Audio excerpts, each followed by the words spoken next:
Hey, listen, don't censor yourself on this show. This is just, it's called Hot Mess. We talk about everything. Get it? Details, girl.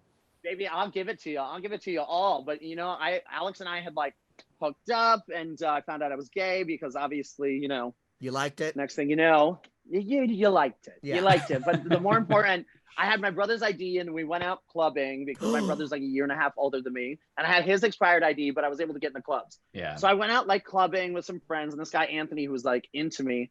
And we came home, and my dad was supposed to be out of town. And now let me paint the picture. My dad's 6'4". My dad's like, and he's like, screams like a bear. He used to call me Chrissy Boy, which actually sounds like Sissy Boy, which I'm blaming him on. But he would be like Chrissy Boy and like growl like a bear. So he was supposed to be out of town. I passed out under the covers with this guy.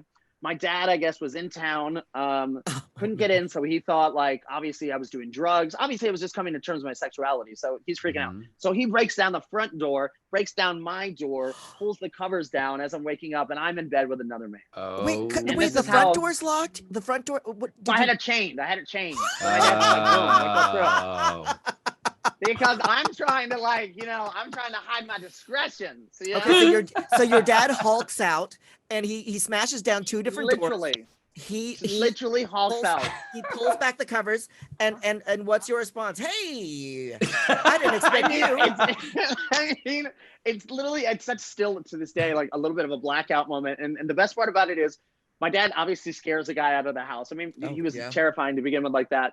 And then just looks at me, and he was just like, put your clothes on. We're having dinner with your aunt.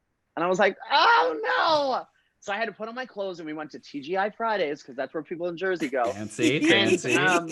Yeah, really fancy. And I remember we sat down, and it was the gayest waiter I've ever seen in my life. Yeah. And like, you know, just stereotype, like bleach blonde hair, really skinny, like, right. And he just looks at the waiter the whole time, and he looks at me, and he looks at the waiter, and he looks at me, and it was a whole dinner, and I was like, ah, fuck, you know what I mean? Like,